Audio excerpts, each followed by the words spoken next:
Bharatiya Janata party Telangana రాష్ట్ర శాఖ ఎట్లయినా పార్లమెంట్ ఎన్నికల్లో కనీసము 10 సీట్లు కైవసం చేసుకోవాలనే వ్యూహంతో 12 లక్ష్యంగా పెట్టుకున్న 10కి తగ్గకుండా గెలవాలనే సంకల్పంతో వ్యూహ రచన చేస్తూ అడుగులు ముందుకేస్తూ ఉంది. గతంలో 2018లో శాసనసభ ఎన్నికల్లో ఒకే ఒక ఎమ్మెల్యే రాజాసింగ్ గెలిచాడు.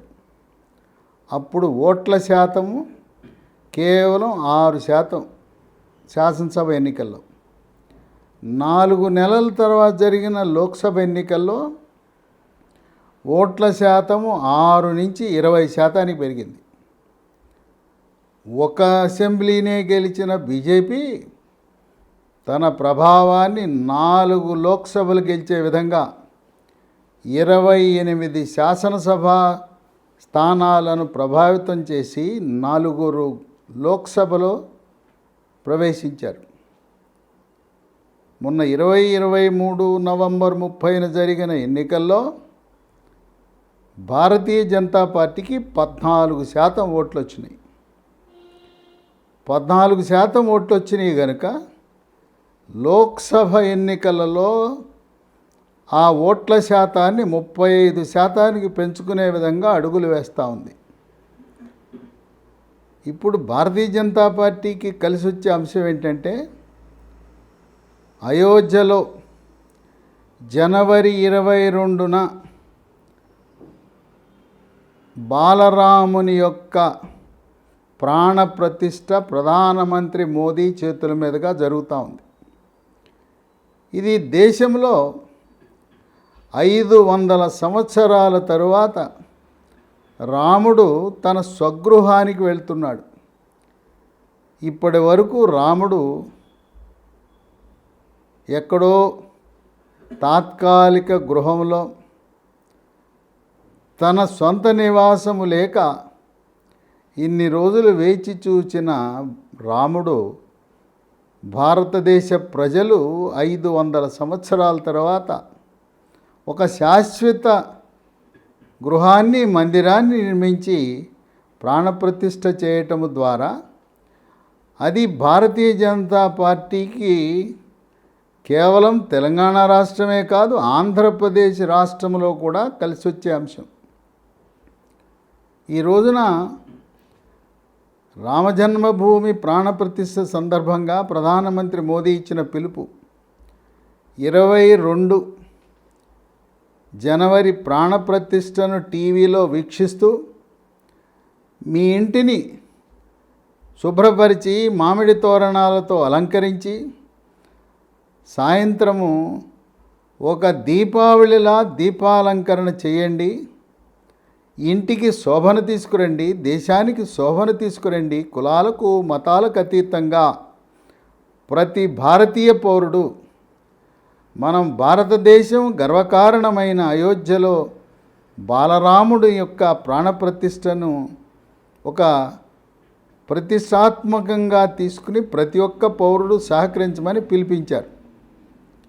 ఆ సందర్భంగా 23 జనవరి నుంచి 100 రోజుల పాటు అయోధ్యకు ప్రతిరోజు 1000 రైళ్లు, దేశంలో నలుమూలల నుంచి 1000 రైళ్లు, ప్రత్యేక రైళ్లు ఏర్పాటు చేశారు.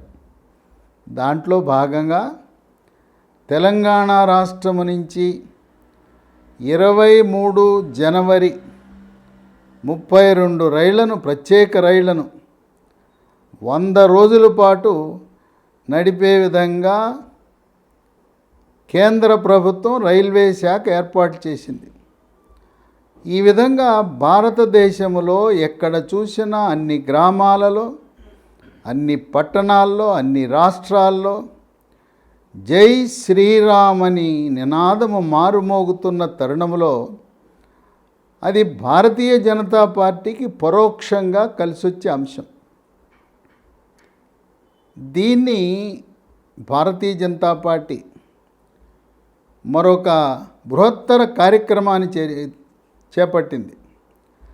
భారతదేశంలో ఉండే ప్రతి ఇంటికి కూడా అన్ని రాష్ట్రాలలో శ్రీరాముని అక్షింతలు జనవరి 1 నుంచి 15వ తారీఖు లోపల చేర్చాలనే సంకల్పంతో గ్రామాన అక్షంతలు ఆ గ్రామానికి పట్టణానికి చేరగానే పెద్ద ఊరేగింపుతో రామ భజనలతో ఈనాడు దేశమంతా కూడా ఎక్కడ చూసినా జై శ్రీరామ్ అని మార్మోగిపోతూ ఉంది.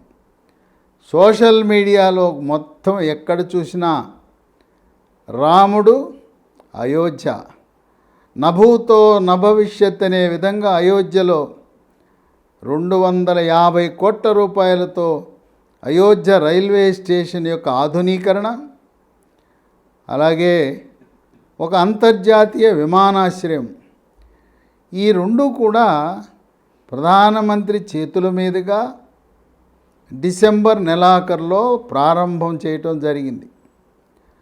అయోధ్య నగరంలో ఏ రోడ్డు వెంట వెళ్ళినా రోడ్డు పక్కన ఎటు చూసినా రాముని యొక్క విశేషాలు, రామాయణ విశేషాలు, ఆ విధంగా కాషాయ రంగుతో శోభని ప్రజ్వరిల్లుతూ ఉంది అయోధ్య నగరం. ఇవన్నీ కూడా దేశవ్యాప్తంగా ఉత్తర భారతంలోనే కాకుండా దక్షిణ భారతంలో కూడా భారతీయ జనతా పార్టీ ఎన్నికల్లో కొంతవరకు దీన్ని లాభపడే అవకాశం ఉంది. ప్రజలంతా జై శ్రీరామ్ అనే ఆ రాముని భక్తిలో మునిగిన సమయంలో ఒక నెల ముందు రోజులుగా ఎన్నికల నోటిఫికేషన్ ఇచ్చి ఏప్రిల్ నెలాఖరికల్లా ఎన్నికలను ప్రక్రియను పూర్తి చేసి ఆ రామ జన్మభూమి బాలరాముని యొక్క గృహప్రవేశము, మందిర ప్రవేశాన్ని భారతీయ జనతా పార్టీ తమకు అనుకూలంగా మలుచుకోవాలనే వ్యూహంతో వెళ్తూ ఉంది.